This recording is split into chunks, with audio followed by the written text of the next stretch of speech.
everybody. Today let's discuss the structure of the cell, a very basic concept. So this is a diagram that I have drawn of a cell. The biggest and the largest organelle that it has is a nucleus. So nucleus is the largest organelle, the biggest round one in the entire structure. The largest cellular organelle is the nucleus, which contains the DNA and the nucleoplasm. The other organelle which is present in the nucleus is called the nucleolus, which has RNA. So the nucleolus basically is rich in RNA. This RNA will come into the nucleus through the nuclear pores. So two important organelles that we have discussed is nucleolus and the nucleus. The nucleoplasm is in the nucleus. Now seeing this grey color thing which is present in the entire cell is called as a cytosol or the cellular matrix. So now it is present in the entire cell.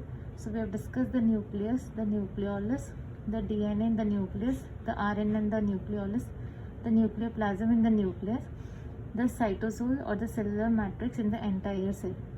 Rest of the things that you see are the organelles. Discussing one by one. So there are ribosomes. These small dot-like materials which are present are called as the ribosomes, and they are important for the protein synthesis. Now when these ribosomes sit on such tubular structures, they are called as a rough endoplasmic reticulum.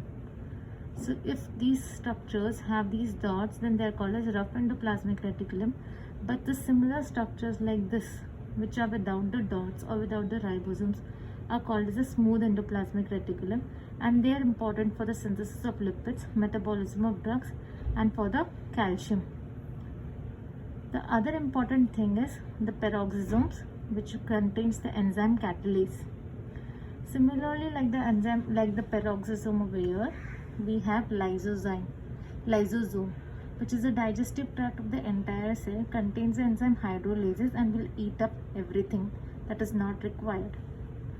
Similar tubular structures, also called as dicytosome, are called as the Golgi apparatus. They are the most important because they do chemical modifications of protein. They will add on to the carbohydrates or the lipids that are required in the proteins.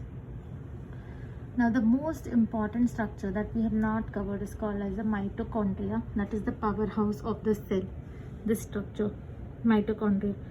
And these structures that like some small lines that are inside and then they go out, these are called as the cristae. So this is the basic structure of the cell, though it looks like a quite big diagram, but it is very easy to learn. You just have to remember very important things: nucleolus, nucleus, ribosomes, rough endoplasmic reticulum, smooth endoplasmic reticulum, peroxisomes, lysozymes, Golgi apparatus, and mitochondria, and the cytosol. Now coming to the differences between the prokaryotic and eukaryotic cells. If you see prokaryotic, you should always imagine a small cell which has a rigid cell wall and no organelles. If you remember these three things, it will be very useful to you. Small with a rigid cell wall, no cell organelles. This means it will have no mitochondria and no energy metabolism in it, because mitochondria is the powerhouse of the cell. Eukaryote is a large cell with flexible plasma membrane and organelles present. Therefore, definitely there will be mitochondria. The other important thing is the nucleus is not defined in prokaryotes, but it is well defined in eukaryotes. And prokaryotic cell division is through fission and not mitosis, but eukaryotic is through mitosis. Basically, this is the very first chapter in the biochemistry, that is the cell. Not many people do it.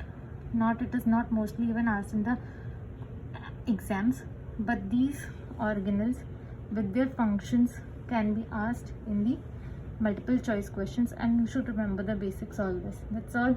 Thank you.